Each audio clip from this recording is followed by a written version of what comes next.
best, our absolute best, to make you just as crazy as the rest of us. Friday night. Oh, it happens every Friday night. Oh, boy, boy, boy, boy. Okay. We got to bring our guest on. This could be a spooky Friday night. I'm just saying. I don't know. I'm just saying. But tonight, we have a guest by the name of Terry Allen Dodson, who has written a book entitled The Medium Writer, Unshattered Spirits. And there's a story behind this. So, if Charlie will patch him up onto the board, and I can get the old light will come up over here on my side, and we'll be able to patch him through. You got him, Charlie? All right, old buddy, here we go. So, I want to introduce to you Terry Allen Dodson. Terry, welcome to the George Espenlaub Show. Thank you. I'm here. It's good to have you, buddy. Thank you very much. Would you tell us a little bit about yourself? Well, I was born in Hot Springs, Arkansas. Grew up between Texas and Arkansas most of my life. Joined the military right out of high school.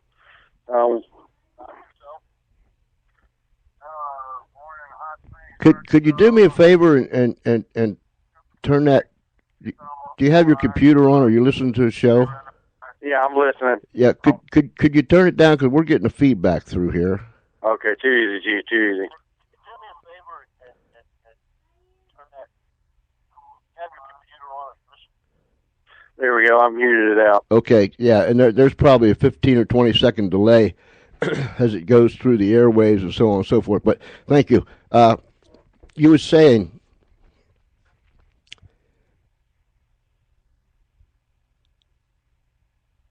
What? You were saying, you was telling us a little bit about yourself. I joined the Army just out of high school. Went to boot camp in 1992. I went in the National Guard first. Served 5 years with that. During that time, I served 2 years in Special Operations Command. Seen and done a bunch of stuff that give me nightmares already, and let alone I'm a medium on top of it. And then, let's see, I went active duty in 1998, and I was active duty up until July of this year. So, you mentioned that you were a medium. Yes, sir. Explain to us, excuse me, explain to us that doesn't know what a medium is, what a medium is. Okay, a medium is a person that can see and speak to the dead. In my case, I can actually see them like every other day people. I mean, granted, they're not corporeal, full form like we are, but I can still see them just like any other person, and I can hear them just like I hear you talking right now. How long have you had? What's this called? Is it a gift or a? It can be a gift and it can be a curse. Okay. For me, growing up in a semi-Pentecostal household, growing up around Pentecostal environment, a lot of the people thought I was possessed by the devil and wanted to take me into church and cast the devil out of me on Sunday. Mm-hmm. Especially when I told folks I was talking to the children that lived in the house. And it was just me, my brother, and my sister, but I was talking about other children that lived in the house. And those other children were deceased? Yes, they were deceased. So you, I can relate. Excuse me, I can relate living in a Pentecostal environment. So I can understand what you're saying. How long, or when's the first time it ever happened to you? Well, I was about 5, 6 years old. My first real medium experience.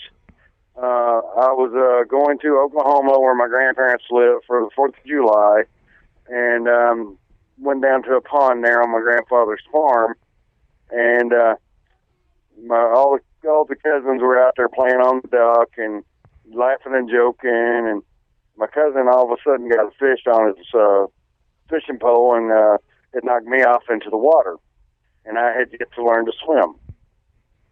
And this gentleman came to me underneath the water and was grabbing my hand and was showing me exactly what happened to him.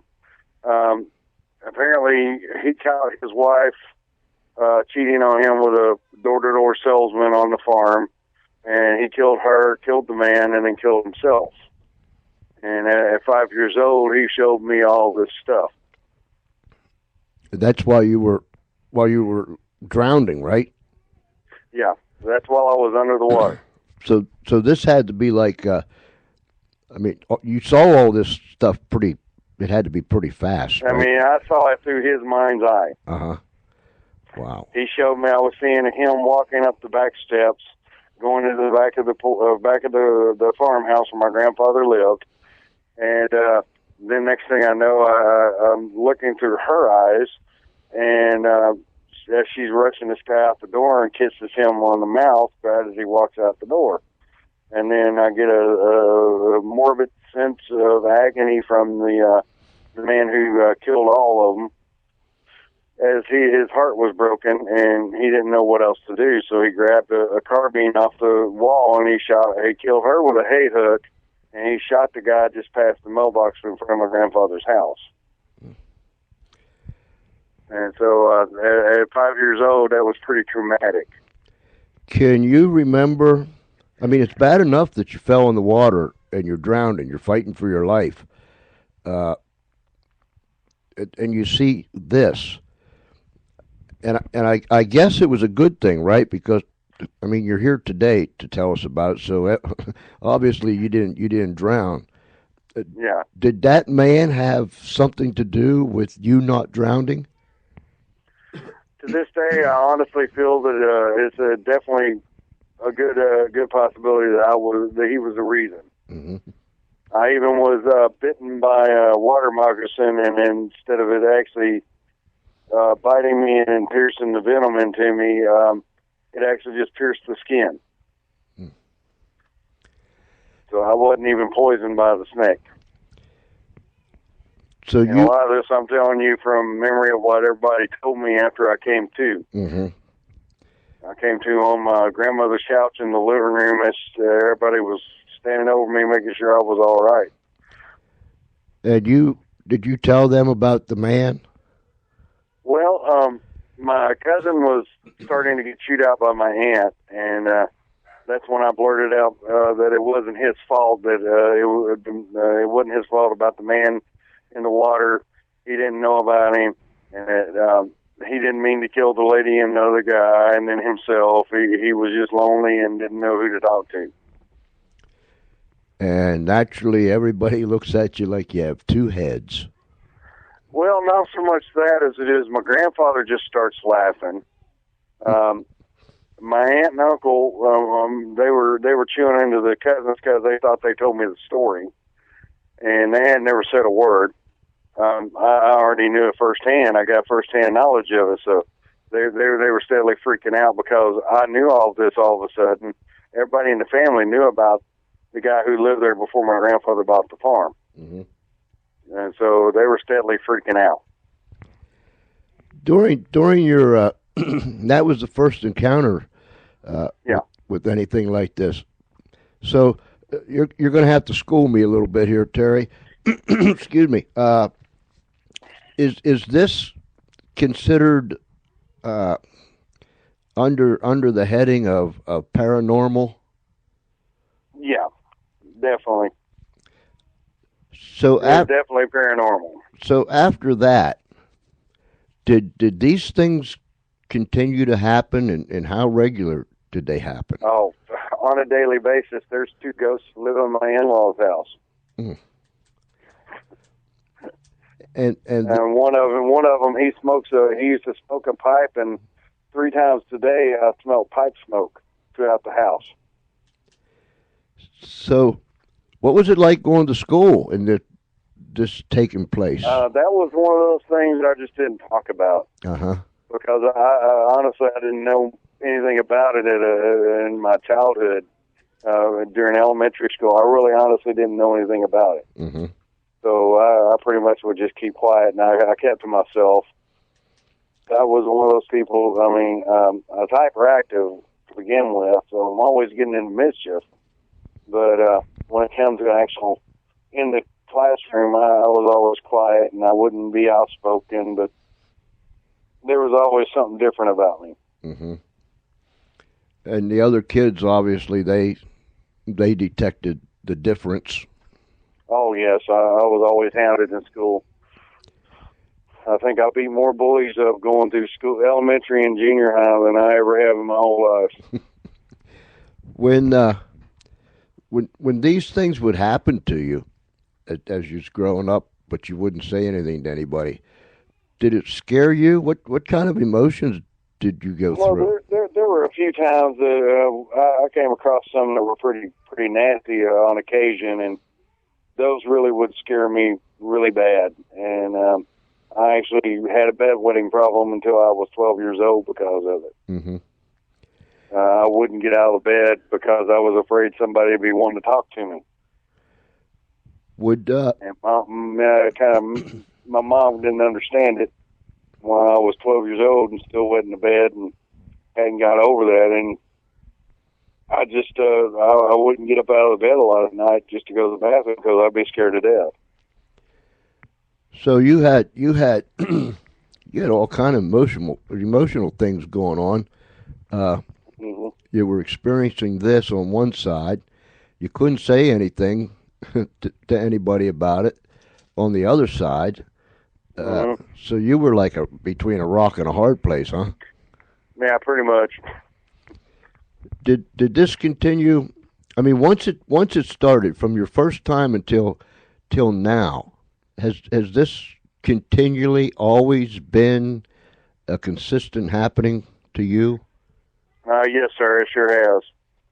I go through that on a daily basis. I actually, up there in Tennessee where I lived, I'd step out on my porch for a cigarette, and I'd hear the sound of hoof beats on the pavement. And I'd look out, and there'd be a Civil War cavalry soldier on a horseback. So yeah, I mean, they'll come up and find me wherever I'm at. What? And I don't know if you can answer this or not, but what do you think it is about you that? What do you think makes the whole thing happen? I've honestly have no idea. I mean, growing up a Christian most of my life, I mean, they really look down upon a lot of this kind of stuff. Mm-hmm. And over the years, I've considered it a curse at one point in my life when I was a avid Christian and constantly going to church because here I'm going to church and I'm listening to what the preacher's telling me about the good word, and then on the other hand, I'm seeing ghosts, I'm seeing spirits, and I'm like, am I demon possessed? And I couldn't debate whether I was demon possessed or if it was a gift from God. Well, later on in life, as I got older, my mind got a little age to it to where I could decipher things in my own head. I started looking at it as a gift. I said, well, maybe I could talk to these people and see what's wrong and why they're still on Earth. And as I started doing that, that's when I started realizing they were stuck here for one reason or another. And when I talked to them and they told me what was wrong, after I talked to them, they went to the light and they were at peace. This is I'm looking for the word. Amazing. That's not the word, but for lack of a better word, it's amazing, Terry. I mean, I've never had an experience like that. So I'm talking to a man. Excuse me.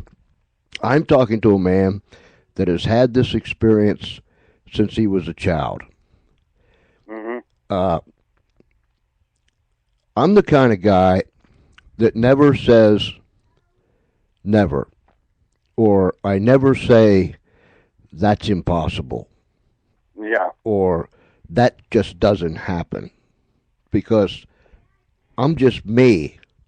I'm a microscopic speck on this. Well, if I ever had that mindset of that's impossible, I would be bound to a wheelchair to this day. Exactly. And if I would have listened to what the Army doctors told me in 2001, I'd still be riding around in a wheelchair today. Let me real quick lest I forget, and I'll mention it several times too. Your book is done by, and I'm not sure I can pronounce this. Is it Mikazuki? Mikazuki Publishing House. Mm-hmm. And the name of your book is The Medium Writer, Unshattered Spirits. Mm-hmm. And they can get it at Amazon. They can Amazon.com. They can order it off there in regular paperback, or they can order it off the ebook for their Nooks and their Kindles. And they can also go on BarnesandNoble.com. Mm-hmm. They can also go on BooksAMillion.com, and they're available there as well. Now, getting back to where I was, it's amazing that I can remember where I was, Terry. Sometimes I can't. But anyhow, mm-hmm. But anyhow, I never say that's impossible, or that just doesn't happen, mm-hmm. or nah. Now, there's some things that I might turn my brow up to in question. You know what I'm saying? Mm-hmm. But yeah. I don't think anyone can absolutely say for sure, beyond any doubt, that these things don't happen, because there's too many other people that it has happened to. Mm-hmm. So I've actually been all over the world, and no matter where I've gone, I run into them. What from Europe to Japan to Russia and a few other places, I've experienced really, really ancient ghosts. How far back is I think the last one I ran into, the oldest one I've ever ran into, was in Trier, Germany. It's one of the oldest cities in Europe, and it goes back to Roman times. Mm-hmm. And I actually talked to a couple of Roman centurions. Oh my God! I even went out to the amphitheater there in Trier, and I actually have a picture I took across the top of the amphitheater, and at the main entrance of the amphitheater is a big cloud floating over the entrance. Now, when you see these folks and you converse with them, do you see the scenery that's around them, or are they like in your seat? Well, sometimes it's kind of like transparent. Uh-huh. Like looking at the amphitheater and some of the Roman ruins there in Trier, I could see the current town, and then I could see the way back when. Uh-huh. And sometimes they'll go flash, and they'll just show me their life from that time period. And you can not only hear the people, but you can hear other sounds around you. Mm-hmm. Yep. The sounds of the fountains in the market, and the sounds of the barbarians at the gate coming in through the Roman ruins. Sorry, there's an alarm going off in the background. I'm outside by the pool. Have you? Oh yeah, you got to rub it in, don't you? You're down there by the pool, and we're up here in the rain. I'm only kidding, and I don't blame you, because I do the same thing too. I tell you, after I got down about midway to Georgia, I decided I'll never go that far north again. Yeah, I don't blame you. I don't blame you. Nice weather down here. I don't blame you one bit. These people, is there all ages, children, middle age? Yeah, I've had children, I've had adults, I've had older people. I've had Civil War soldiers. That's in my first book. Is that the first book, the Medium Writer, Unshattered Spirits? And that's about the... Yeah, I actually told the story of a Civil War regiment that was based out of Savannah, Georgia. And this story is based on one or more people that have already passed on. Mm-hmm. That is correct. And do they tell you? I guess, for instance, when you wrote this book, did this individual or individuals, why did they come to you? I guess that's what I'm saying. I guess it's like you going through a tunnel, and there's no entries and no exits in this tunnel, and then all of a sudden you come across a door, and you're trapped. You got a feeling of being trapped, and you see a door. What's your first response? You're going to open that door. Is that correct? Right. Well, I consider myself an open doorway, and that's what they're doing. They're stuck on Earth for one reason or another, and they're drawn to my energy and who I am and what I do. And so over the years, they're drawn to me, and they come to me and they ask if they could tell their story or ask me to help them, and I'll do the best I can to help them. That's amazing. There's that word again. It's not it. That word is just not sufficient, but it is absolutely amazing. How long? Let's use the Civil War people. When they approach you, or when an individual approaches you, how long do they stick around? It depends on how long it takes until I help them or put them at peace. Like this one story in particular, I started in 2001, and it had several rewrites on top of multiple things going on in my life with my medical issues as well as being in the Army. And so I had to put it on hold for a while and do what I had to do with my regular life and get back to it. And then this last bit, when I started the last rewrite of probably I'm gonna say about I started rewriting this book probably 8 different times. Mm-hmm. And this final rewrite I started in October of 2011, and I had it finished by April or June of 2012. When they contact you, does anything happen to you? I mean, physically, like you go into a trance or... I have gone into a trance a couple of times, and then there's been times where the room just gets really cold, mm-hmm. and but not too cold. That's a direct quote out of my book. But yeah, they're drawing the energy in the environment, and I've actually had batteries in my house go completely dry, like in the remotes to the TV, the clocks, everything. Mm. But yeah, they did this one group of ghosts. I moved into the trailer where I lived over there in Georgia, where I was stationed, and when I was in the house, I noticed I felt their presence at first, and then here and there they started making themselves known to me that they were there. Apparently, one of their that site where my home was where one of their last attacks on them from the federal troops were. Uh-huh. And so a couple of them were actually buried on that property. But they started talking to me way before I even had the car wreck. And then after I was in the car wreck and in the ICU, they came to visit me on a regular basis and asked me if I would tell their story. And so I sat down and started writing it after I got well enough to work on a typewriter. When they come to you, and then, like you said, there were times that you had to put it off because you had other obligations and priorities to take care of. When you have to do something like that, do you get back to them, or do they get back to you, or? Mm-hmm. Yeah, pretty much. With this group of ghosts, they pretty much hung around here and there. They wouldn't bother me on a daily basis or anything like that. I went from Georgia to Arizona, and I was still writing the story.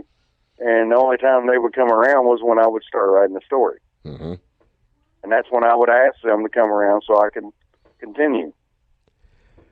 Now, was it almost like a dictation? I mean, Pretty much, they would sit around me and tell me what happened to them and what they went through, and I would take notes, and then later on I would go through what I wrote down and put it together into the book. Did you said you ran into, or you had met some rough characters? I have met some that have actually done physical damage to me. Did they want your help, or did they just want to be? Some of them they do, and some of them they don't. They were in their life. That's the thing. A lot of them during their lifetime, if they were not necessarily a great character or a great personality trait, so they take that with them after life, and it carries on, and they tend to be a little gruffer and rough around the edges. But a couple of them I've actually helped, and then there were some that they just wanted to be a nuisance, period. And those are the ones that you run off. Is there a way when you run into one of those characters that? Yeah, actually there is a way.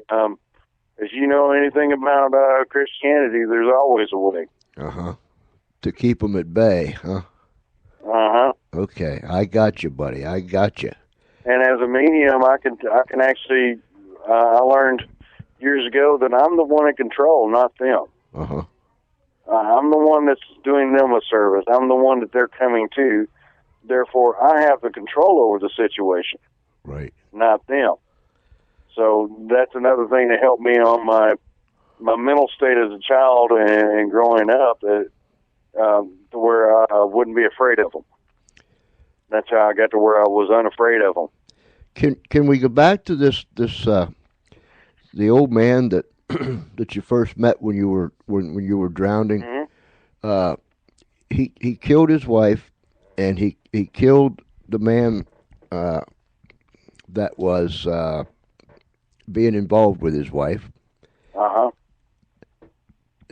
Did he ask you for help, or was you just too young, or was he just? For that, it wasn't so much he wanted help as it was he didn't know that there was anyone that could see him anymore. Mm-hmm. He was a ghost. He was still stuck on Earth, and he was alone. And he felt really he was alone, scared, and in sorrow from his heartbreak. And so it wasn't so much he was trying to hurt me as it was he was just lonely and needed someone to talk to. Within the ghost realm, several years ago, we went to Gettysburg. Oh yeah, one of the most haunted places, I guess, in America. Yeah, it is. There's certain places in this world I won't even step foot on. Is that one of them? It's not so much because of the haunting and things like that as it is there's just so many of them. And for me, especially with my disabilities, if I went out there and tried to do work, it would literally kill me. It would drain my body energy, and it would literally kill me. I got you. And it would be so overwhelming, it would put me in the hospital. We have, let me use I, because I can speak for myself. I have watched the ghost documentaries and so on and so forth. You know, the ghost hunters or the ghost whatever. And there's a lot of times, Terry, when they're doing their thing, they'll say that's a ghost. Well, I don't see it. You know what I'm saying? Sometimes people don't see it. Sometimes people do see it. It's all in how they translate it themselves and their own personal experience. When we were in Gettysburg, they had at nighttime they would have these different places downtown, and where people would give you a little tour through the houses where something took place, and they would say that there's a ghost over here, and he or she does this all the time, and so on and so forth. I I have never, like I told you before, I've never said that there is no such thing. I don't believe such thing. But I would, if I was to see a ghost, and correct me if I'm wrong, because I know nothing about them because I've never seen one. But I would like to see a real, tangible person. Hmm. It, On that note, I can always say, be careful what you wish for. okay, okay. Is when you see these individuals, Hmm. you said they're not exactly like us, but you can actually see them. Yeah. Have you ever been visited by uh, more than one or a bunch Oh, of them? yes. Yeah. Matter of fact, I sat down pretty much with Captain Ellington's entire regiment. That's the guy that I wrote about, the Civil War Ghost. I wrote about his people in his regiment. I wrote about his sister's story about what happened to her after the Battle of Savannah. She was captured by Sherman's troops. Wow. And when she was 16 years old, and she went through a horrendous event. Do you say you're married, correct? Yes. And Yes, sir, I am. what is your wife's reactions? She supports me 100%. And She's of the Celtic descent. She's Irish, uh-huh. and so she's always kind of had a little bit of I don't know. She can kind of sense it a little bit herself, but she's not a medium. She's sensitive to a degree. Some people are real sensitive to it. Mm-hmm. You ever gone into an old house somewhere, or a dark room, or a basement, and you walk down there, and it's just got a certain element about it, and the hair on the back of your head back of your neck stands up. Yeah, and That's similar. I'll share this with you. Of course, we're being broadcast around the world, but I'll tell you, it's always been funny when I think about it. But there were times when I was younger that I would do just that. I'd either be go in a dark room, or I'd have to go to the store, down through the schoolyard and across the creek and along the woods, and it was always dark and stuff. But I would get that feeling as you were saying, in the back of your neck. And I know I know people will crack up, but that's perfectly all right. My ears would feel like they were getting big or something. Yeah. Like all the blood was like they're on fire or burning, or stuff like that. Yeah. It's just a slight sensitivity to the energy of the air. Sometimes it's not necessarily a ghost per se. It could just be an energy in the air. Mm-hmm. Like you go into like some of the places I've been over in Europe, they're really old. I'm talking really old. I was living in buildings that were built in the 1100s, and you walk into the place and it's just got this air about it. It's just you can feel the age, and it just makes the hair on your neck just stand up. I do know one thing. When I would have to run down to the store, and it was dark, and I had to go past the woods and over the creek, I was the fastest store goer, get backer that you have ever seen in your life. I mean, I was like a sense that you're being watched. Yeah, exactly. I mean, I was like a flash. It was just don't even use a stopwatch, because by the time you click it, I'm back. You know what I mean? Yeah. When you wrote this book, Unshattered Spirits, the medium writer, Unshattered Spirits, you were able to talk to the officers and the enlisted men and all through the ranks and they as well as their actual family members that lived right there in Savannah. I actually talked to the Captain Ellington, the main character. I actually talked to his father, who was he was originally from Ireland, and he was actually running with a lot of the people over there in Ireland that was fighting against the British. Mm-hmm. So he grew up under their oppression, fighting the British. Mm-hmm. So he had memories that were really far back. When you was talking to these people, Mm-hmm. you said that they use your energy. When you're done, I mean, is there a point when you're talking to them that you've just got to quit because you're drained? Yeah. One of my first major writing periods, when I really got into doing the book, I wrote for 5 days straight. Mm-hmm. I'm talking, I got up for my bathroom breaks and cigarette breaks, things like that, and I would go back to the typewriter and continue writing. Then I'd get up and walk around a little bit, get some water or whatever, and go back to writing. And I didn't sleep. I didn't eat that much. And at the end of 5 days, I literally had to go to the hospital for a couple of days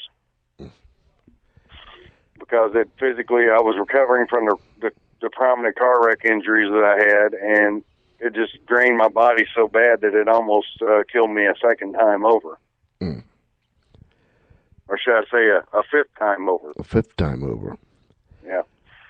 I died 4 times in the ICU. I flatlined 4 times. And the 4th time flatlined, I came to on a slab in the morgue as they were cutting me open. Mm. That's, no pun intended, but that's cutting it pretty close, isn't it? Yeah, that is pretty close. I'll never forget. I grabbed the guy by the throat and said, "What the hell are you doing?" Yeah, yeah. I think I'd have the same question. and it wouldn't have been so bad, but I thought about it years later. I was at the Medical College of Georgia. Now it's a college, so the guy that was doing the autopsy had to be a student.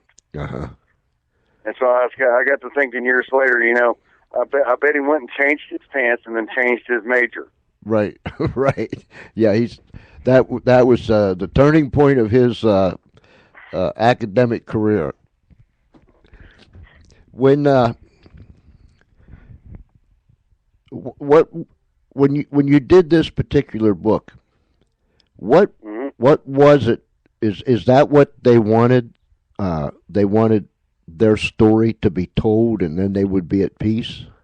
Yeah, I mean, it was a lot of the information they portrayed to me and gave to me are not talked about in the history books today. If you go into most public schools, they don't really go too into depth into the Civil War. Exactly. They just basically give the basics of what happened and the reasons why the Union split, and that's about it. Mm-hmm. And you don't find out much about the Civil War unless you go to college. Mm-hmm. And these people, this story was unheard of. They never got their story told. No one celebrated what happened to them and the heroism that they went through. And I mean, granted, the Union won the war. That's all fine and dandy. I'm not gonna draw more lines in the sand, but there were just as many heroes on that side of the ocean as there was on the northern side. Right. Right. And so being a veteran myself and going through similar experiences in combat and having friends die in your arms, things like that, it's you got to tell that story. Mm-hmm. I mean, the stories of heroism. I mean, it's a part of our history. It's a part of who we are as a country. Right. And both sides need to be told because there's just as many acts of heroism on that side as there was the other. So you were told intricate things, things that took place that perhaps no one has ever written about or heard and about. I didn't put all the details into this book. Mm. I mean, there were some of the details, they were just, I think, a little too graphic for many readers. When you meet these people, and you say it's almost on a daily basis, let's say, for instance, today, one comes to you. Is there only one that comes and hangs around, or a group of those that come and hang around? It depends on the area where I'm at. So, like the one area, it just happened to be, I lived in an area where there was an entire regiment affected in the spot where I was living at. And so I sat down and told her story. And other times it's just maybe one spirit, where was it at? My hometown in Hot Springs, Arkansas. I lived in this house. It was converted into an apartment house years later, but before that, when I was a child, my church that I was in, they ran this building as a halfway house for battered women. And in this house was a really heartbroken spirit of a young woman who was literally beaten to death by her husband. And she came to me and asked me to help her out. And the man that actually killed her was still in prison. And I looked him up and told him what was going on and told him that she needed some closure. Mm-hmm. And through that, I actually helped her rest in peace. Wow. Because apparently he had information on her personal belongings that she wanted returned to her family. Uh-huh. And he knew exactly where they were. I came back to the house after I visited him in prison and went up into this one spot. It just happened to be in the very apartment where I was staying in. There was a little side entrance. I was up in the very top of the attic part of the house. There was a little side door that opened up into the side part of the attic where they had storage. And I opened it up, and there was her belongings in a box. Mm. And I actually contacted her family. I got her name and everything was on the information. I looked her family up. I actually knew them from experiences in passing in church. I'd seen them a few times, and I contacted them, and I returned it. And she was able to rest in peace.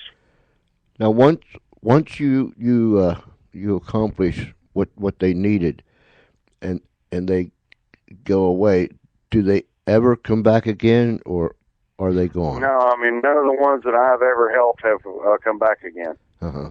The whole regiment that I wrote the story about, they're all resting in peace now. There's that word again, amazing. It's just absolutely amazing.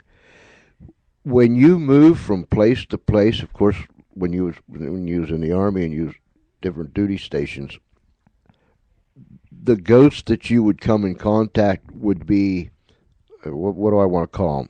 The local ghosts, the ghosts that yeah, sometimes not. I've had them float through from a completely different state, and I wound up contacting someone 3 states away and said, I was contacted by your loved one, and they wanted me to relay this information for you.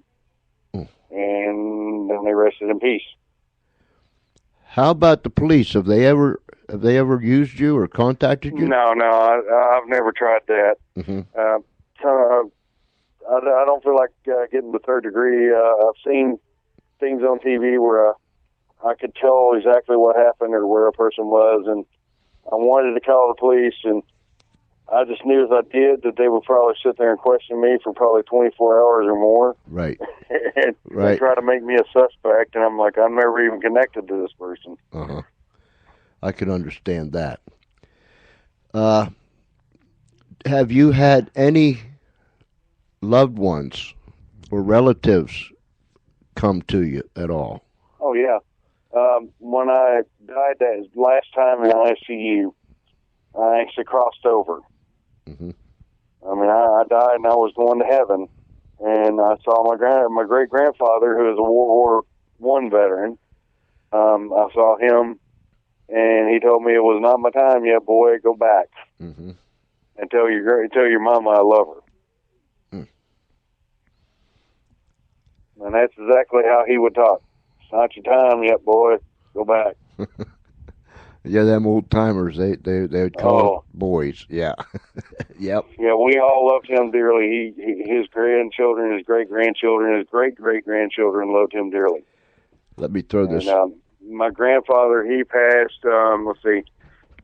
he passed in 2007, and he came to visit me before he went on. Let me throw this in again real quick. Ladies and gentlemen, you can go to Amazon.com, you can go to Barnes & Noble, uh, the medium writer, Unshattered Spirits, and it's the story that you've been mentioning off and on. It's a Civil War story, isn't that right, Terry? It's a little more than a Civil War story. Mm-hmm. I tell the story of this regiment, and I also go back and forth between my recovery of my wreck and me dealing with my issues of PTSD on top of it. I was dealing with a lot of flashbacks of stuff I've done while in service, and this was kind of therapy for me to deal with that. Mm-hmm. So I combined it in there. Do you find that writing is good therapy for you? Oh, it's some of the best therapy in the world. Mm-hmm. I had a, I guess it's been a couple months now, a combat medic on, Patrick, I can never say his name right, Thibault, something like that. But we stay in touch. I just can't say his last name right. And he was the same way. He has written a book, and he said it was the best therapy for him. It really helps you deal with some of the things you go through. I've had one of my best friends die in my arms, mm-hmm. and for years I had to deal with that, and I didn't know how. And instead of dealing with it in a proper fashion, I turned into a bottle of booze. Mm-hmm. And now, instead of turning into a bottle of booze, I open it up somewhere else and let the public read something great. Right. It's almost like a fountain. You turn it really is. Yeah, you unplug it and it flows out, and you feel so much better afterwards. And then when more comes back, you unplug it and let it out again. Exactly. Very kind of like a pressure valve. Yeah. Very, very interesting. And I'm before the sun goes down tomorrow, and it is supposed to shine here tomorrow. But before the sun goes down tomorrow, I'm going to think of another word to replace amazing. But for now, I'm stuck on amazing, Terry. It's absolutely amazing. How many pages? What is it, 196 or 200 pages or something like that? It's like not even that much. It's 150 something, I think, 170 something altogether.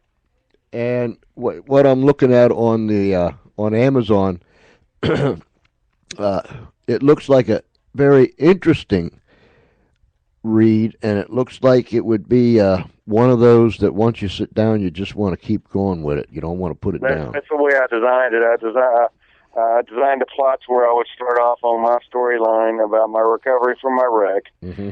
and then I would go back to after I got to a certain point on the wreck. I started out with my first experience as a medium as well.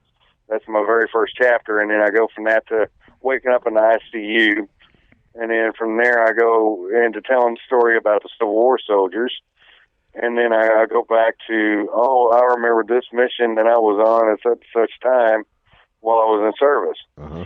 And then I go back from that to, hey, I'm going through this in my recovery. So it's designed to keep people glued to the pages. Do you ever converse or get up or gather around other mediums? I have yet to do that. Mm-hmm. Do they have? I don't want to, because I'm completely ignorant about this stuff. But I mean, like, do they have? I don't know, medium associations or? I've yet to find one. I mean, they got paranormal societies. A lot of them will have a medium here and there, and you can talk with them. And I mean, I've talked to a few online through the internet and stuff, but other than that, I've never really one-on-one sat down with another medium, because sometimes you put the same kind of energy in the same room and it tends to cancel each other out. Mm-hmm. That makes sense. My, interesting. So very, very interesting. I always tell people, and I've been telling them for a long, long time, there are three types of people. There are those that will believe absolutely nothing. Nothing. Mm-hmm. I don't care how you say it, when you say it. Uh, they don't believe anything. Then you have Mm-hmm. people that will believe some of it, but discharge the others. They'll pick through it. You know, it's like Mm-hmm. picking through something that you're eating, and you pick out the good stuff and let the other stuff alone. Then Mm-hmm. then you've got the third person. They believe everything. So I think that all of us fits under one of those categories. We are one of those three. Mm-hmm. Uh, I don't want to be the person that believes absolutely nothing. I never want to be a person like that. Number one, I think it would be boring, uh, Mm-hmm. and I don't think those kind of people smile or enjoy too much of life. You know, and I'm just saying, but Mm-hmm. we'll fall under one of those three categories. Yes, you will. But I always tell people, if you've never been there, don't discharge it just Mm-hmm. because you've never experienced it, because somebody has, and Yes, they have. it's real. And just because you haven't experienced whatever it was doesn't make it unreal. Mm-hmm. So, uh, well, we could discuss this thing for until the cows come home. Very interesting, Terry. I thank you, sir, for taking the I time. got one more thing to tell you before you head off. Sure. All of your friends that you were with over in NAM Mm-hmm. say they love you, they care about you, and not to worry about them anymore. Thank you. Thank you. They're fine, they're safe, and they're home. That's good to know, brother. That's really good to know. And I thank you for that. Uh-huh. Thank you for Coming your from one veteran to another. thank you for your service. Thank you for your time. Thank you for walking me through this. And I wish you the best of luck, Terry. Same to you. Semper Fi, brother. Semper Fi, bud. See you later. All right. Thank Bye-bye. you. Bye-bye. There we have it, ladies and gentlemen. You can get the book, Amazon.com. The Medium Writer, Unshattered Spirits. Very interesting. Very, very interesting. I got to use that word again. Amazing. I guess that's just about how I can sum it up. So what category do you fall under? Are you one of the people that never believes anything? Are you one of the people that believes some of the things, some of the time? You know, like some of the thing, some of the time. This is Friday, remember. Or do you fall under the category that you believe most anything? All of us are one of those three. I'll be right back